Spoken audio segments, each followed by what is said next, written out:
Me levantó, me zamarrió delante de 6 de mis compañeros. Yo empecé a bajar la escalera y él va y me empuja por la espalda.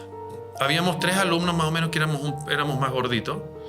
Y él nos decía así, a gritos, ustedes no van a correr, ustedes se quedan aquí. Perdón la palabra que voy a usar, pero tal cual nos decía, se quedan aquí comiendo caca. También los niños se sumaron a esto, mis compañeros. Ahí me pusieron un sobrenombre. Niños que yo no conocía, burlándose de mí, es muy injusto. Terminé en la clínica con puntos y toda la cara deforme. Entonces, sí, yo salí con una percepción mía muy errada.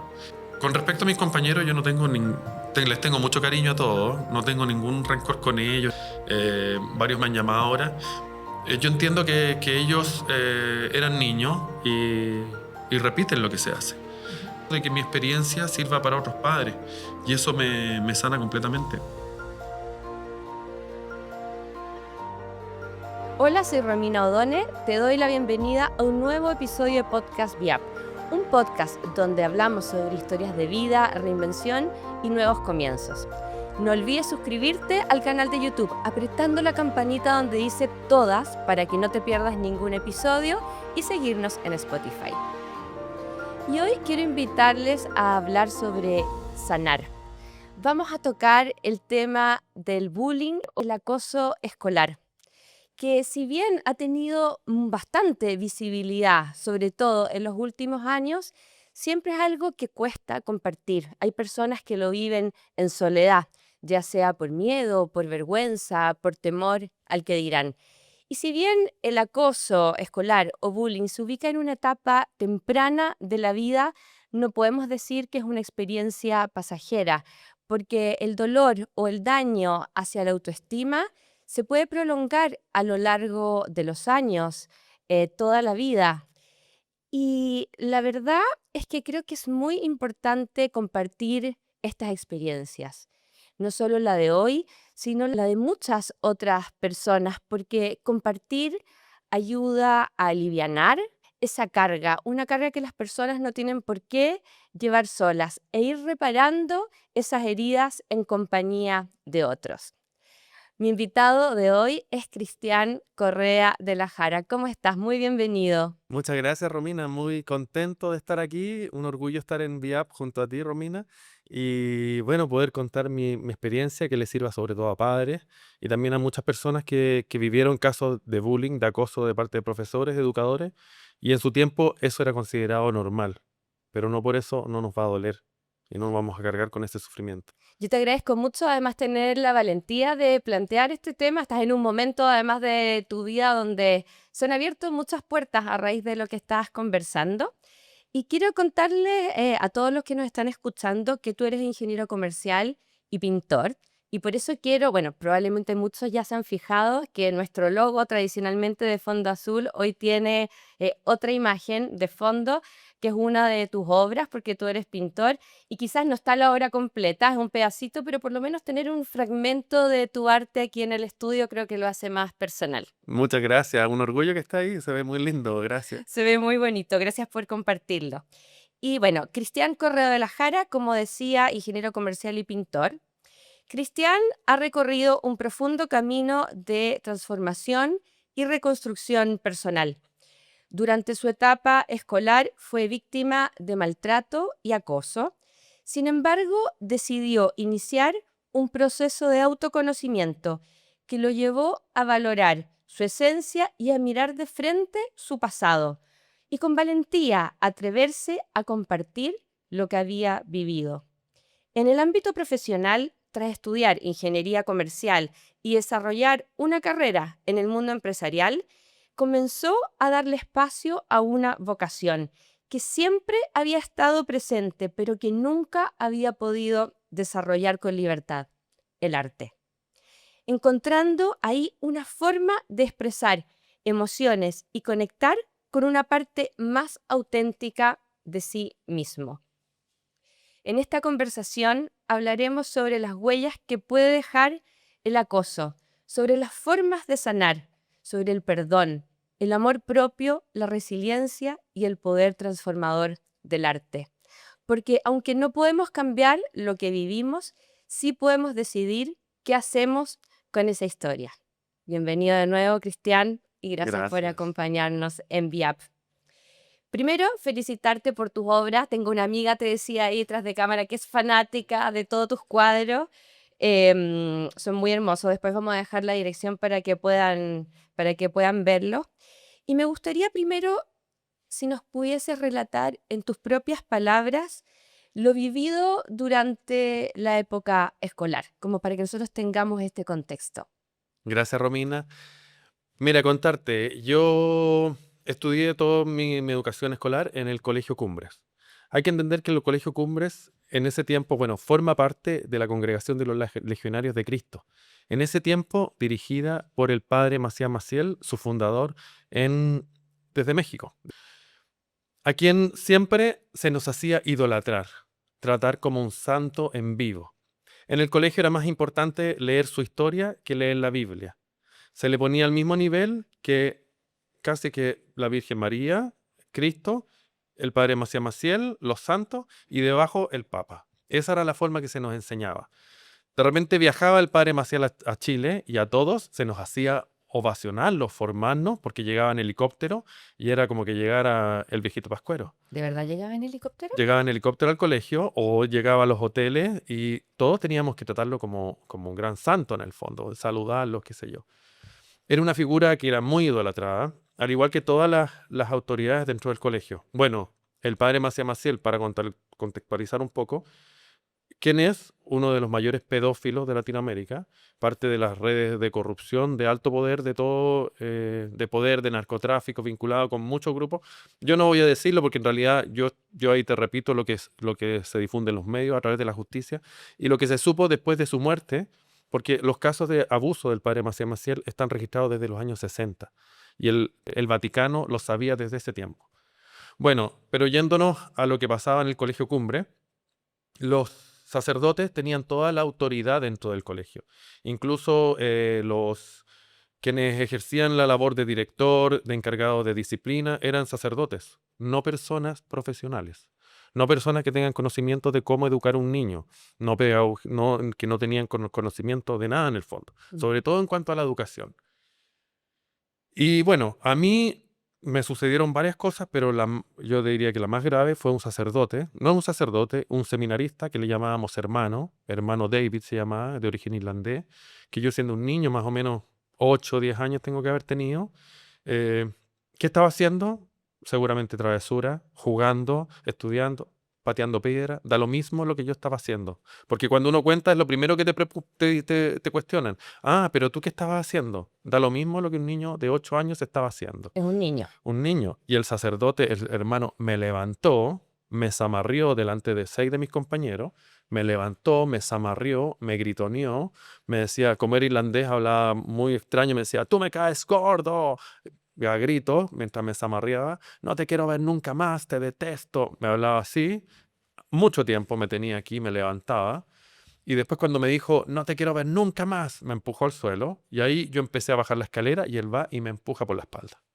Todo esto, tú puedes conversar con mis compañeros, están todos ahí, estaban presenciando. Bueno, yo caigo al suelo de la escalera, él me vuelve a agarrar, me levanta y me sigue zamarreando.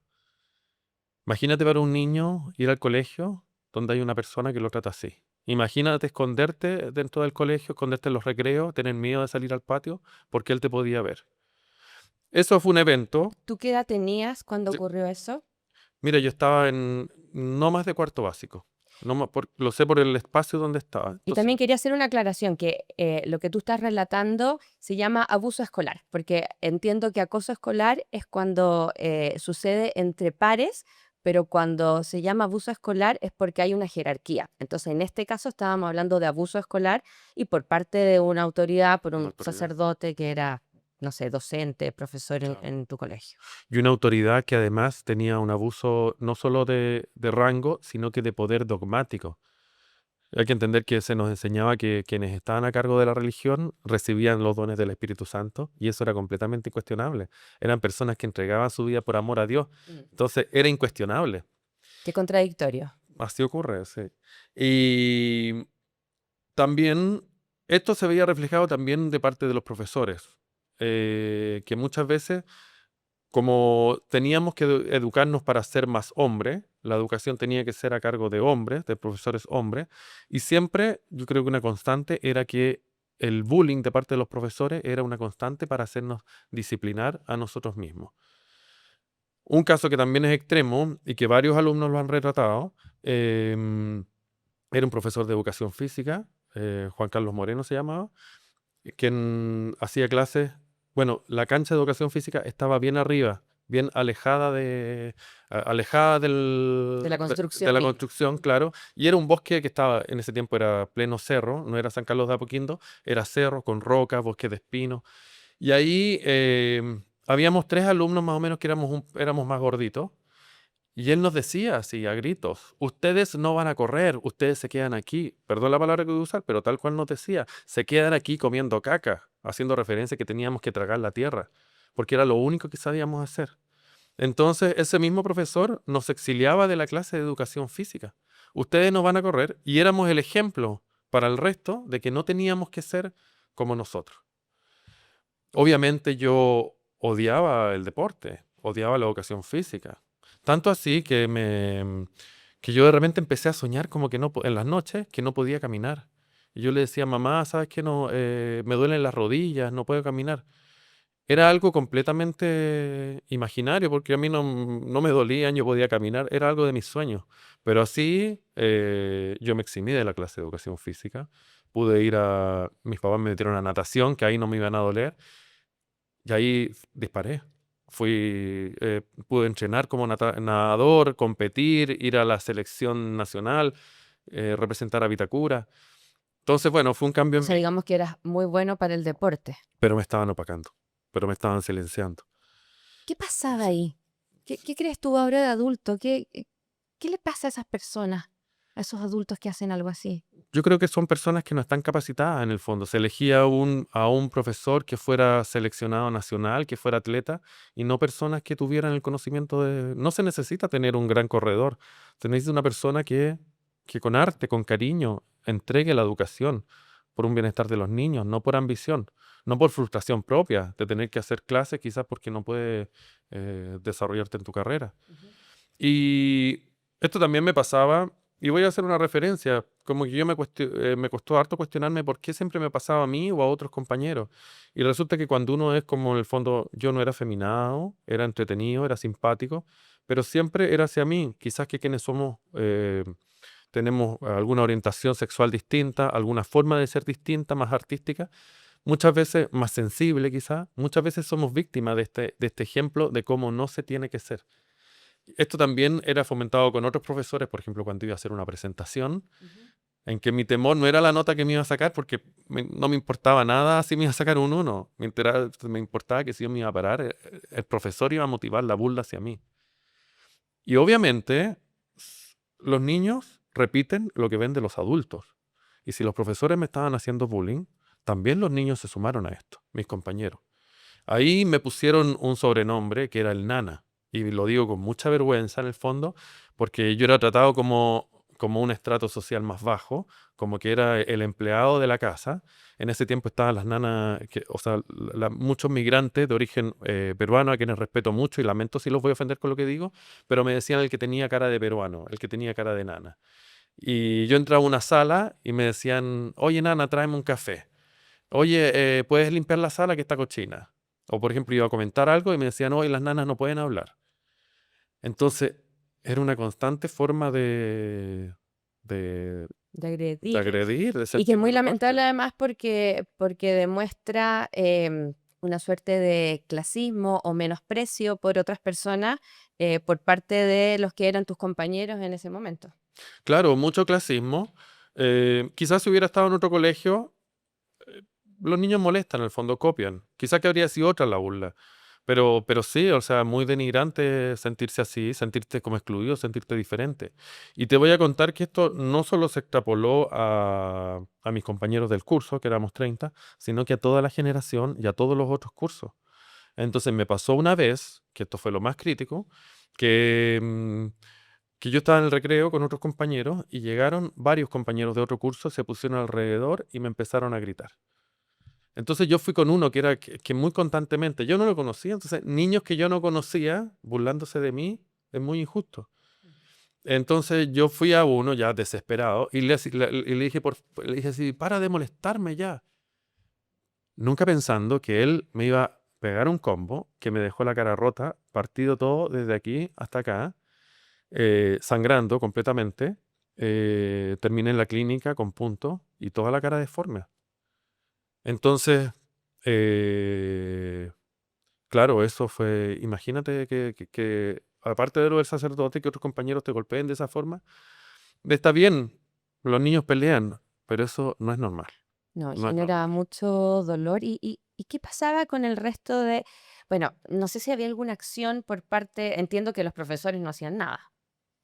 No, todos los años alumnos salían de la clase y, o sea, se iban del colegio por temas de bullying y no pasaba nada en el fondo. Todo seguía así tal cual. Y a nivel de Sí. apoderados, ¿esto se sabía, se hablaba? Yo creo que no, no. En el colegio hay que entender que estaba ¿Qué pasa? Que cuando hay un adoctrinamiento, como en este caso un adoctrinamiento religioso, cuesta cuestionarlo, cuesta cuestionar estos casos. Hay varios casos, que prefiero no mencionar los nombres, pero varios sacerdotes quienes eran cercanos a nosotros, con quienes que están vinculados a casos de pedofilia, de violaciones sexuales. Y, mm, y cuando se dieron a conocer estos casos las primeras veces, se decía, no, pero esa niña está loca. No, pero la mamá que denuncia tiene un problema mental. Está enojada porque terminó, no sé. Po- em, Siempre buscando como no queriendo ver esto. Incluso, y me pasaba a mí mismo, que a mí fuera del colegio me decían, oye, pero el padre Maciel es un degenerado. Y yo decía, no, ¿cómo se te ocurre? ¿Cómo puede ser eso? ¿Por qué? Porque cuando a ti desde chico te enseñan una idea, ya sea religiosa, política, un adoctrinamiento, porque te cuento, en el colegio nos hacían desde chico leer la historia del padre Maciel Maciel, como si fuera la historia del Principito, la historia del niñito Jesús. Así nos hacían contar. Entonces, cuesta cuestionarse esas cosas. Sobre todo, como te decía, a ti te enseñan el dogma de fe, Ujú. que significa que los sacerdotes no pueden educarse. Y en ese tiempo no estaban las mismas redes de comunicación que existen hoy en día. Claro, había No menos estaba esa canales de opción. denuncia. Entonces Claro. estaba todo esto como que se tapaban todas estas cosas que ocurrían y además estaba más normalizado quizás todo el tema del maltrato. Tú tienes 40 años, ¿verdad? Sí, 41, sí. Ya, o sea, estamos hablando de algo que puede haber sucedido 30 años atrás. Claro, entre los 90 y 2000. Sí, pese a que ya Sí, existía este concepto de bullying que entiendo que se creó en los 70 y se empezó a hablar mucho más en los años 80, todavía, bueno, y todavía se sigue normalizando, pero más aún cuando tú estabas en el colegio, claro. en esa época. Em, ¿Tú esto lo pudiste hablar con alguien? No, yo me lo guardé mucho tiempo. Quienes estaban conmigo, mis compañeros le contaron a sus padres. Yo digo, ¿cómo si los padres sabían, no hicieron nada? O sea, los padres sabían que a mí me había golpeado el hermano porque todos me dijeron, no, yo le conté a mi mamá y se impresionó. Y no hicieron nada. O sea, a un niño le están golpeando a su compañero, le podría haber sido su hijo y no hicieron nada. Entonces uno se cuestiona eso. Pero también uno como niño, para mí, mi familia era un refugio. Ujú. Entonces yo llegaba a la casa y llegaba feliz en el fondo. Llegaba a jugar porque me sentía seguro, tenía amigos del barrio, llegaba a jugar con mis hermanos, con mis primos. Y entonces también era difícil percibir esto. Y Y no no te tenía, atrevías a contarle a tus papás, me imagino. no me atrevía porque en el fondo un niño siente que él es el que está haciendo las cosas mal. Sí. Siente que él es el que está haciendo las cosas mal y tampoco uno quiere llevarle problemas, esta carga a sus padres. Em, Menos con casos de que como que en el fondo son dolorosos para uno y viendo que los padres también están dando todo por la educación de uno en el fondo. Como en el fondo, como que si yo pienso, claro, mis padres en ese tiempo tenían entre 30 y 40 años a cargo de 4 hijos, cada uno con necesidades distintas. Entonces, tampoco ellos dieron todo lo que podían y lo que estaba dentro de sus herramientas. Y lo hicieron excelente, son excelentes padres. Y tú sentías Siempre que con en el fondo cuidado, requerías darles una preocupación adicional. claro. Y por eso uno se lo reserva. Hasta que ya fui más grande y pude ir de a poco ir contándolo. Y, por ejemplo, en el colegio te iba bien, tenías buenas notas. Sí, tenía buenas notas. También muy importante que en ese tiempo No había el concepto de psicólogo dentro del colegio, de personas, de preocuparse más allá del conocimiento, sino que, tiene buenas notas, tiene sobre un 5 sobre un 6 entonces dejémoslo. Era como ese el contexto, pero no de preguntarte de repente cómo estás. Y estos otros compañeros que sufrían maltrato, que también los excluían de la clase de educación física, ¿ellos eran lo que les contaban a los papás o ellos tampoco se lo contaban? Eh, Mira, de respecto a los que estaban en la clase de educación física, no lo sé. No lo sé porque no sé cómo lo hayan vivido eso en otros aspectos. Ujú. Eh, lo que sí sé es que a raíz de este video me han llamado bastantes alumnos que vivieron casos distintos. Había uno que, claro, bueno, mejor no es, delante de todo el colegio lo trataban de un nombre, le ponían un sobrenombre. Ok. Y yo me acuerdo que incluso por megáfono los profesores hacían chistes, lo llamaban ya desde el recreo y lo llamaban con el sobrenombre. Entonces él me decía, yo le dije, sí, yo me acuerdo que te decían así desde primero básico y para mí era como divertido, pero no, no lo es. Incluso te voy a decir algo, me llamó otro compañero de curso y me dijo, sí, yo tampoco lo pasé muy bien en el colegio, pero por eso me salí del colegio. Y Él yo se salió. se salió. ¿Y sabes lo que yo le dije? Yo le dije, yo te pido perdón, porque yo también te hice bullying a ti. Ujú. ¿Por qué lo hacía? Porque si yo molestaba a ese compañero, las críticas no me iban a llegar a mí. El bullying no me iba a llegar a mí. Entonces yo tenía que mostrarme un poco más fuerte que el otro, un poco más divertido, más choro, para poder encajar. Y, pero de todas formas, como que me gustaría mencionar que con respecto a mis compañeros, yo no tengo les tengo mucho cariño a todos, no tengo ningún rencor con ellos ni nada, son personas excelentes, muy amables. Varios me han llamado ahora. Yo entiendo que ellos eran niños y repiten lo que se hace. Ujú. También en momentos yo tenía mi grupo de amigos, mi red de apoyo. Tenía con quienes yo podía quizás no jugar a la pelota, pero podía salir, conversar, hacer otro tipo, incluso hacer cosas, travesuras, Ujú. eh, hacer sus cosas que hacen los niños normal, salir. Y también ese era como un importante refugio. Eh, las buenas amistades que formé, que siempre me respetaron. Incluso algunos me dijeron, yo nunca te voy a decir enana en el fondo, porque encuentro que es una falta de respeto. Mm. Y Y de nuevo, aclaramos que con mucho respeto hacia las personas que realizan ese trabajo, ¿no? claro, De lógico. asesora del hogar, que hacen un gran aporte. Lo que parece increíble es cómo este maltrato venía desde arriba, primero, desde las jerarquías de un establecimiento, se pasaba a los alumnos, ¿cierto?, a través del bullying y cómo se normalizaba. Es bien impresionante escucharte. Solamente para aclarar, mencionaste un video y efectivamente es un video. Después vamos a pasar con más detalle ese video, pero para aclarar a los que nos están escuchando, fue un reel que subiste a redes sociales donde tú contabas esta experiencia. ¿Ya? Lo vamos a detallar y bueno, a raíz de eso creo que muchas personas te llamaron y se vieron reflejadas en esa historia. Y te quería preguntar, Cristian, ¿cómo podrías resumir o describir los efectos que produjo en ti este maltrato durante la época escolar? Mira, específicamente durante la época escolar, como directamente al salir durante la época escolar y al salir al entrar a la universidad quizá, muy baja autoestima. Yo sentía que tenía cara de chancho. Así literalmente salí. Obviamente eso limitó mis posibilidades. Quizás yo podría haber estudiado teatro, no lo sé, pero decía, ¿cómo voy a estar en la televisión si me cargo con este rostro horrible en el fondo? ¿Pero ¿Dónde por qué soy la burla? pensabas eso? Por la burla que me hacían mis compañeros en el fondo. ¿Te lo Entonces, decían? claro, sí. Sí, entonces, eh, no o sea, directamente, pero sí con el bullying que me hacían. Entonces yo decía, ¿cómo qué posibilidad tengo? Y claro, fue tiempo después que me empezó, yo te diría después, a los 30. Incluso como ahí empecé a decir, chuta, no, parece que no. Bueno, voy a contar, por ejemplo, ya yo me fui, por ejemplo, bastante tiempo fuera Y habían chicas que me decían, oye, ¿tú de dónde eres? ¿Dónde tienen ese rostro? Y yo decía, ¿cómo paso de esto? De ser en lo peor a que en el fondo, a que me halaguen de esa forma. Entonces, lo mismo con la crisis de pánico que me daba hablar en público. Subirme a un escenario, aunque yo iba a ser como criticado, se iban a burlar de mí. Me acuerdo la primera presentación en la universidad, donde había que hablar de un tema personal, porque era un curso de oratoria, en el fondo, para superar estos miedos. Y había que hablar un tema personal que uno viviera como que lo hubiera afectado. Y yo hablé de los sueños, algo súper como esotérico.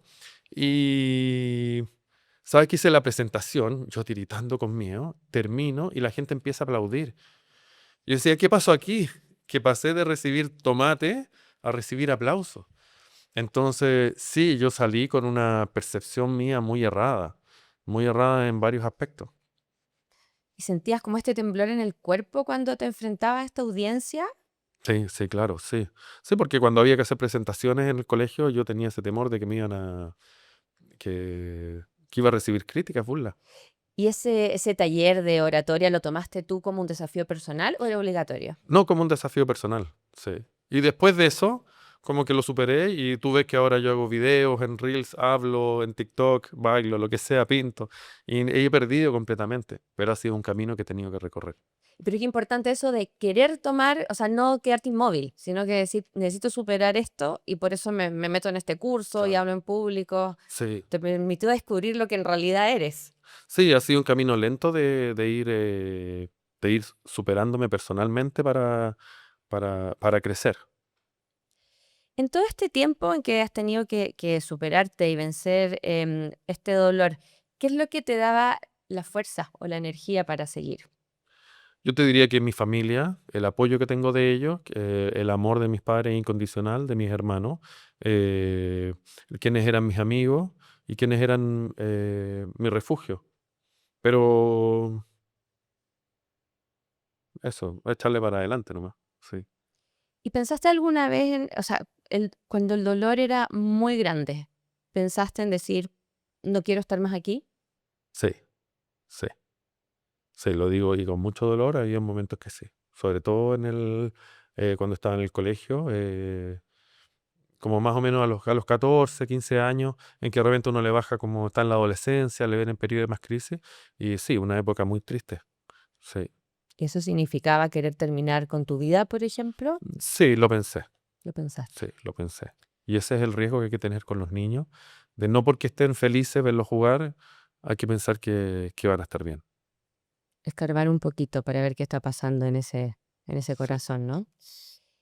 Em, ¿Cómo tú siempre tuviste una inclinación artística desde chico? Lo que pasa es que no tenías el espacio para desarrollarlo porque entiendo que en ese colegio no era válido nada que tuviera que ver con el arte, digamos, no había un espacio dedicado a eso. Entonces, ¿eso fue lo que te lleva finalmente a estudiar ingeniería comercial? ¿Cómo se toma esa decisión?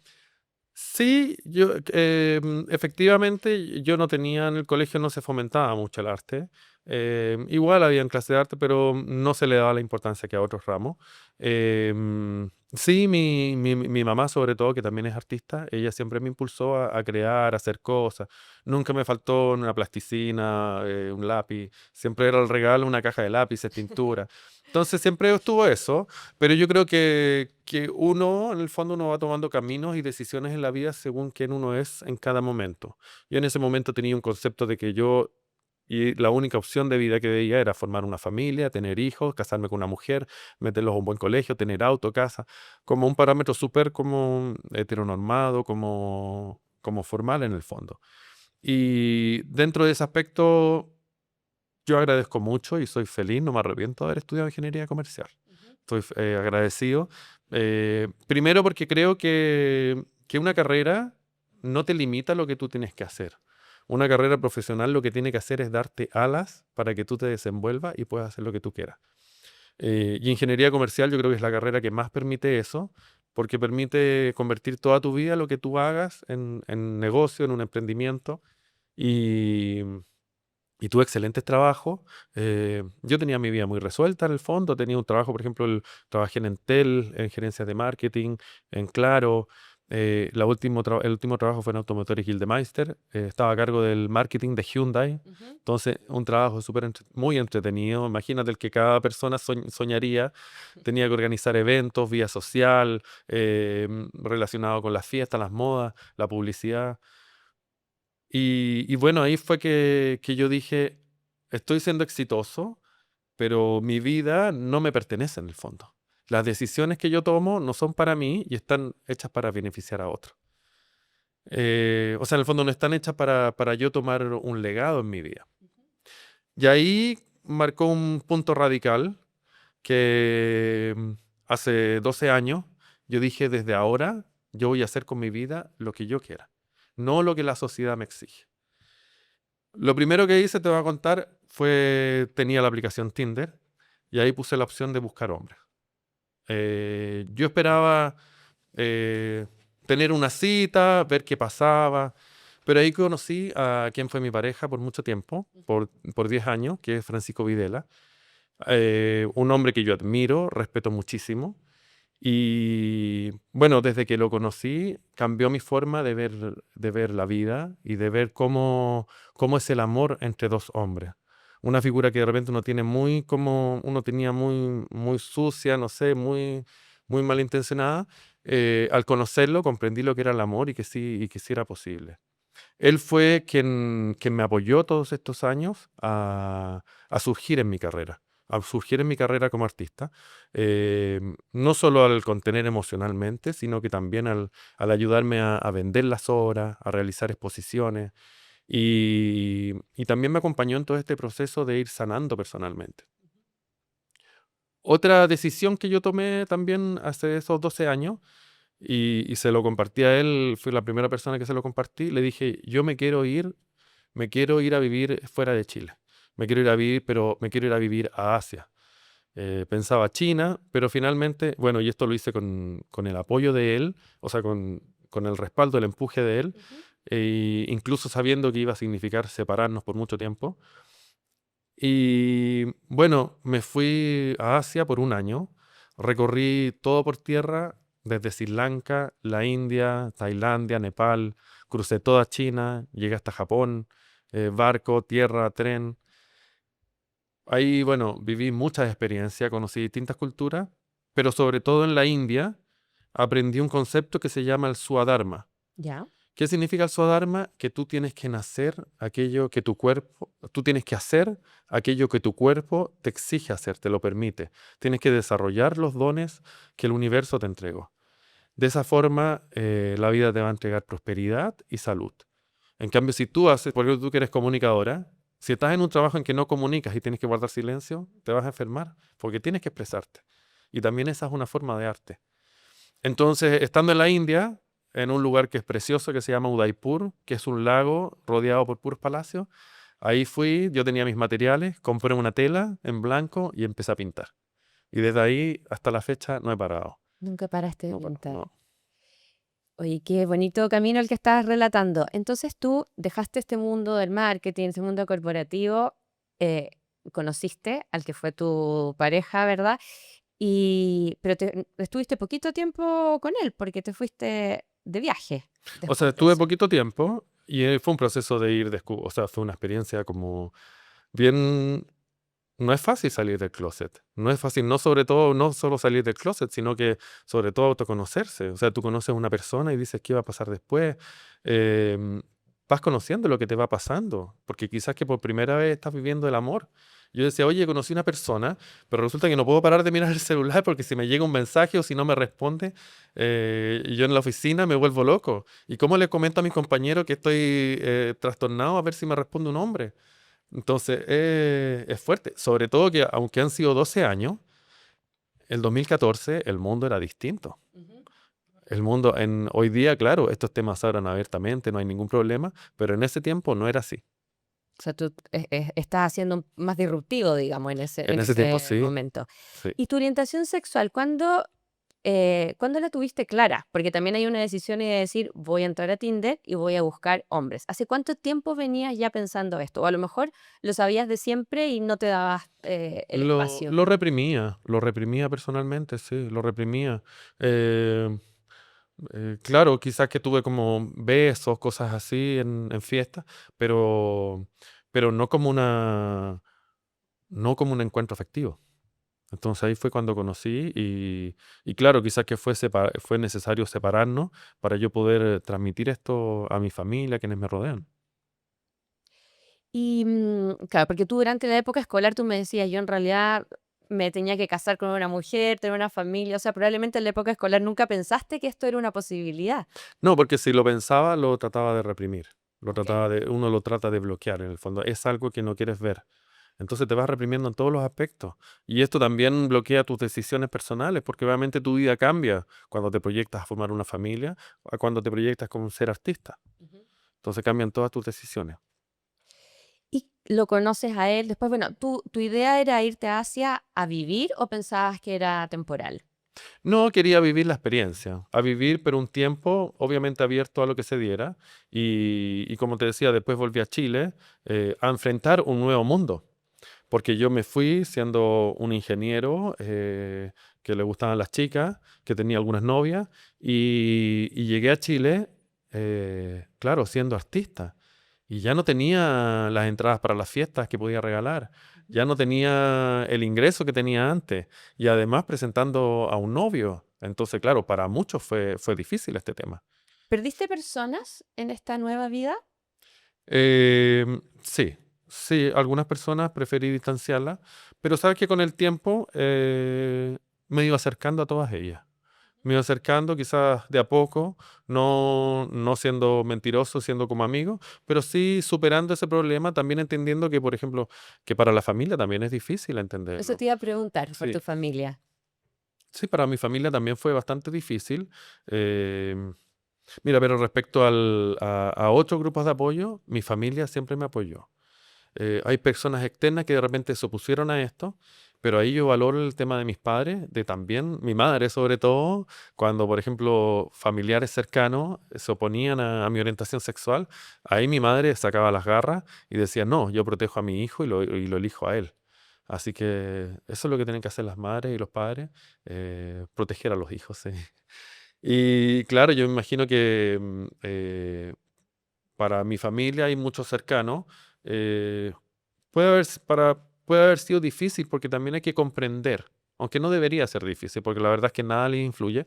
Igual quizás que hay que dar un periodo para conversar, para comprender porque es un cambio, hay que dar cierto tiempo, pero nunca pasar a cerrar las puertas, porque eso es muy doloroso para alguien.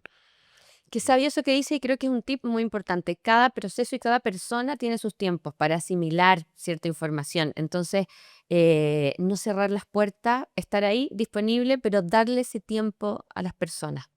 Em, Porque no, Respetándolo. en el fondo llegaste siendo una persona distinta a la que ellos conocían.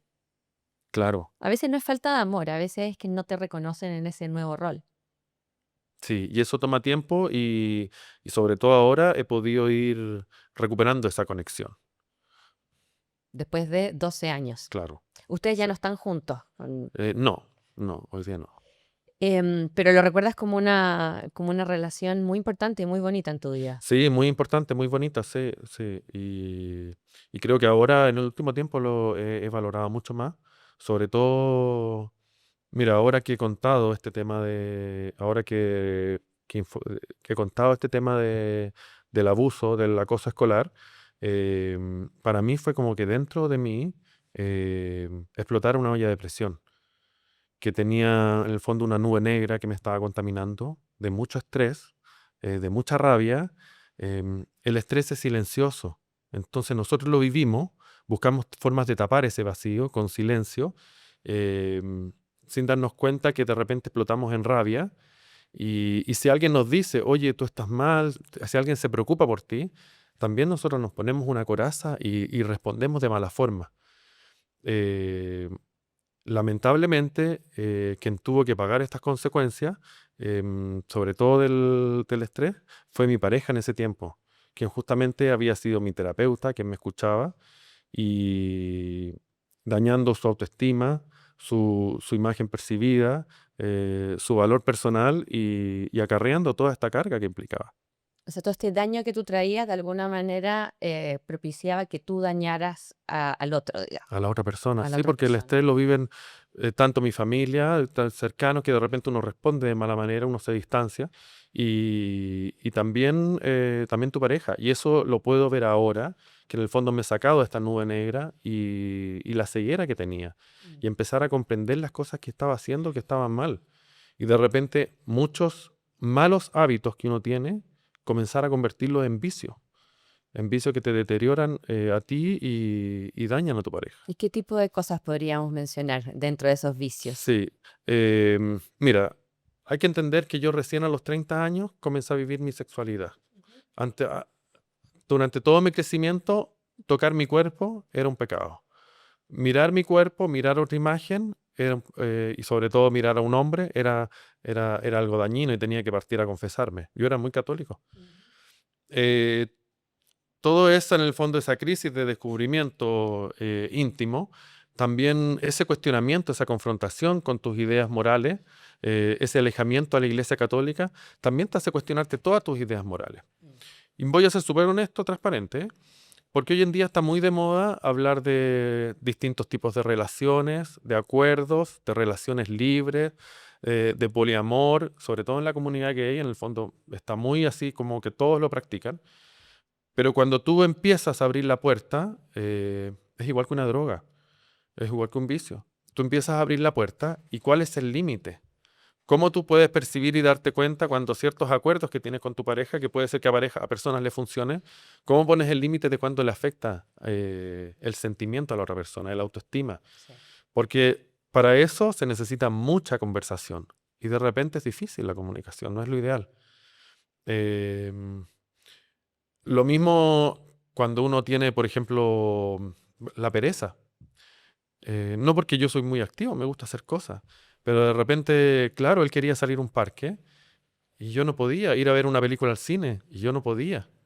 No porque no me guste, me encanta andar en bicicleta, me encanta salir, me encanta jugar cartas, cosas muy sencillas, pero pero enfrentarme a una persona en silencio, estar tranquilo, no lo podía hacer porque tenía esta rabia que me acumulaba dentro. Entonces uno siempre estaba tapando, haciendo una cosa, otra, otra, otra, Tratando de llenar la agenda de, para no escuchar lo que te estaba pasando adentro, de llenar cada espacio con llenar cosas. cada espacio. Y lo mismo que es muy importante, que cuando tú tienes una crisis así de estrés, te van viniendo pic. Entonces tú estás bien 2 semanas, un mes, 2 meses, y de repente hay algo que te gatilla y te hace explotar. Recuerdo una vez que nos fuimos por ejemplo, de viaje al sur un fin de semana, y yo todo el viaje, todo el fin de semana no quería hablar, no quería, estaba enojado.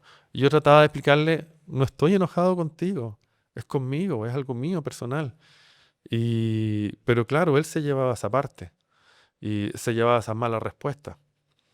Y qué distinto es, con la vida aprendido, qué distinto es cuando tú te levantas o, por ejemplo, cuando tú recibes un regalo y tú dices, ay, pero ¿para qué me das esto si no lo necesito? O cuando dices, gracias, mi amor, te pasaste, todo lo que tú haces me encanta, disfruto tenerte a mi lado. Y, mm, y esto ha sido un periodo ahora en que, sacándome esa venta, he podido ver lo que él había sufrido durante todo este tiempo por mi karma, Ujú. pero aprendiéndolo sintiendo ese dolor, sufriéndolo, y también aprendiendo desde la sabiduría y decir también en adelante quién es la persona que quiero ser, sobre todo cuál es el amor que le quiero entregar hacia otras personas. Y también ha sido un proceso de recién pedirle ese perdón sincero y transparentarle lo que realmente sentía. Qué honesto y sincero todo lo que estás diciendo. Me hace Gracias. mucho sentido. Y quería, bueno, entiendo que es un proceso largo, que es un camino, tenías mucha rabia contenida, que volcabas hacia otra persona. em, También hay un trabajo en reconocerlo, ¿cierto? Y quiero saber qué pasó ese día en que tú decidiste, o esa noche, para que nos puedas relatar aquí, en que fuiste a grabar este video, que finalmente creo que es lo que te tiene aquí y lo que te ha ido ir ordenando tu vida o reparándola. Mira, fue algo que no pensé. Sabes que eran la 1 de la mañana y yo dije, yo creo que recién empecé a capitular todo esto que había vivido, porque antes yo contaba y siempre me decían, oye, pero eso, eso antes era normal. Entonces la gente te pone ese parche y no lo hacen de mala intención, lo hacen como un poco de, como para protegerte, para que tú sientas que lo que te viviste no es tan importante y como aplacar un poco los sentimientos. Entonces yo quería contar y me decían esto normal o lo que te dicen, ah, pero mi abuelito también lo vivió, Claro, como o que no yo te también. enrollís tanto, ¿no? Eso era normal, se vivía, a mi abuelito también le pegaron, a mí también me hicieron bullying, pero yo empecé a darme cuenta de que haya sido normal no significa que haya estado bien Ujú. y que yo no tenga derecho hoy día a sentirlo también y aprender. Y fue recién cuando tuve todo esto bien capitulado y tuve la fuerza, la valentía, eh, también También hoy en día yo me siento un poco más alivianado en cuanto a la carga de la pintura, lo que me significa la pintura, porque también ha sido un proceso que he caminado y me ha ido bastante mejor. Ujú. Entonces también eso me ha alivianado bastante carga y bastante estrés Estrés. que también me han implicado en todo esto. No es fácil dedicarse a la pintura. Entonces, me he sentido mucho mejor, más a gusto, y eso me dio bastante calma para poder enfrentar esto. No lo pensé, simplemente fui a la 1 de la mañana, tuve el video desde noche, entonces con mi perrita, con mucho frío, y lo conté y tuvo muchísimas repercusiones. Ninguna persona, tú ves ahí 5.000 comentarios, ninguna persona lo minimiza, ninguna persona lo opaca. Al contrario, muchas personas de aliento y muchas personas que me dicen, yo también sufrí bullying, también sufrí el maltrato de los profesores.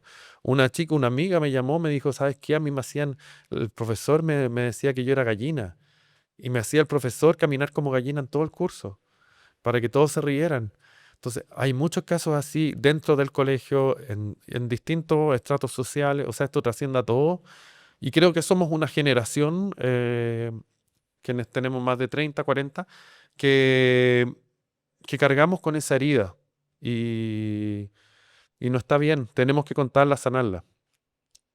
Es muy relevante lo que dices de que en el fondo el resto de las personas te decían, no te preocupes tanto, sí, en el fondo sigue tu vida para adelante, pero tú decías, es que a mí me duele, entonces tengo derecho a contarlo y que me escuchen. Y bueno, las redes sociales, que son un demonio en algunos momentos, pueden servir para estas cosas. Yo creo que fue un canal muy importante. Sí, Y después de este video y recibiste todos estos comentarios, ¿cómo te sentiste tú? Entiendo que también te llamaron del sí, colegio Cumbre, tuviste una reunión. sí. Sí, el... Posterior a esto, claro, me llamó el profesor, el director del colegio, Juan Pablo Contreras, Ujú. quien fue muy amable en recibirme, en escucharme.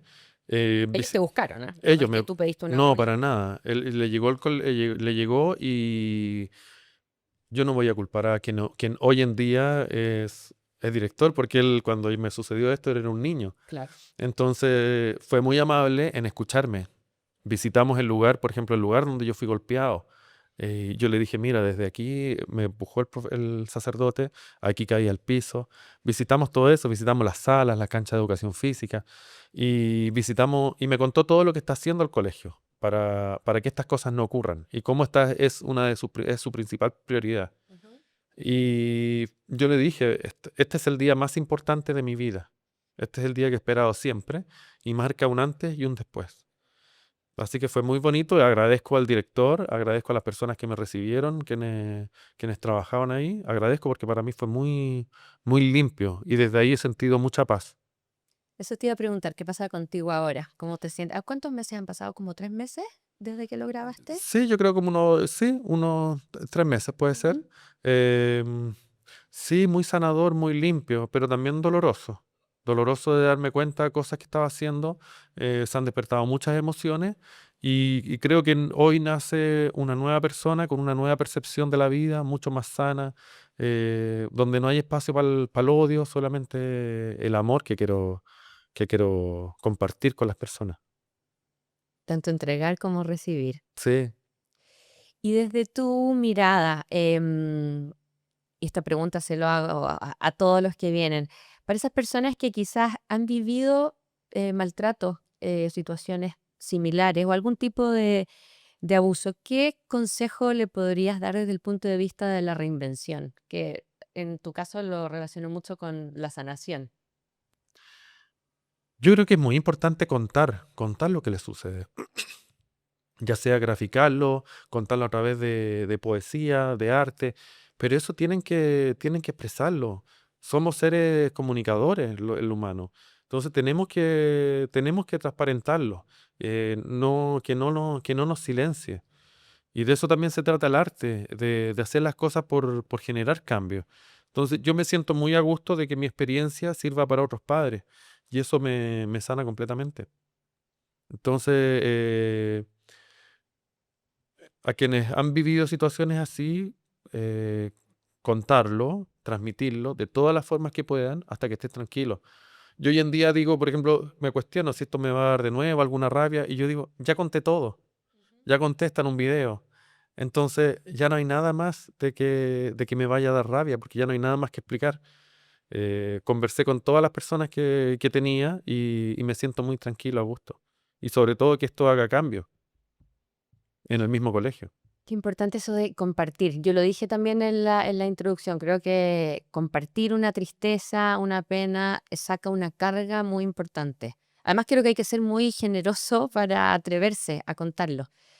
Em, y Cristian, el arte, ¿qué rol ha jugado en tu vida o en este proceso?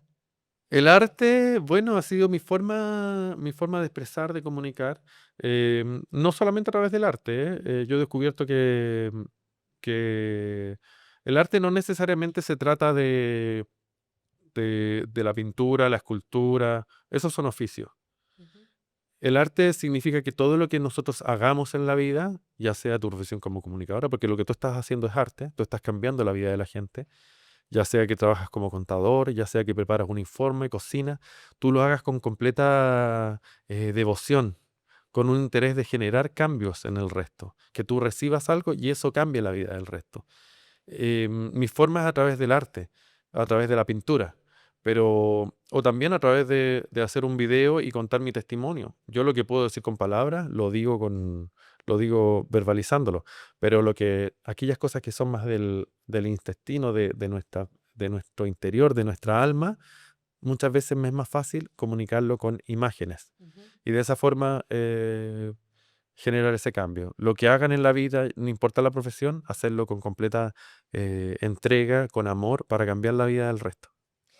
Y esa palabra que dijiste, suadarme, Swadharma, sí, suadarma, sí. maravillosa. En el fondo, escuchar qué es lo que vinimos a hacer. Claro, conocernos, autoconocernos y eso, así, recibir los dones que tenemos, aplicarlos y que se reciban y que sean recibidos por otras personas. Y eso se devuelve, porque la otra persona también te lo va a agradecer. Dedicarme a la pintura ha sido un camino difícil, de mucho trabajo. Yo comento que hacer una obra de arte es como igual que un monje tibetano irse a la cordillera a hacer una obra. Requiere mucha sabiduría, dedicación. eh, pero sabes que la vida, Dios, siempre ha puesto lo que necesito en mi camino. ¿Tú sigues creyendo en Dios? Mira, ha sido un proceso importante porque yo era bastante católico. Yo, cuando salí, en el fondo, cuando me empecé a asumir como homosexual, rehusé de todo esto. Pero una vez que conté mi experiencia de abuso y me saqué esta venda de los ojos, dije, ¿por qué me tengo que limitar? ¿Por qué me tengo que aislar de la Virgen María, que siempre me ha protegido? ¿Por qué tengo que dejar de invocar a los ángeles? ¿Por qué tengo que dejar de creer en Dios por mi orientación sexual o por el colegio donde estudié? Y he ido de a poco reconectándome y volviendo a dialogar con la iglesia. Así que ha sido un camino bonito de reencuentro. Buscando tu propia espiritualidad. ¿Y hay algo que se nos haya quedado en el tintero que nos quieras, que hayas tenido ahí anotado como para contar, que yo no te haya preguntado? Em, no, invitar a la gente que expresen su amor. Díganselo siempre a sus parejas, a sus amigos, a sus padres, abrácenlo, porque de eso se trata la vida y eso es lo que queda.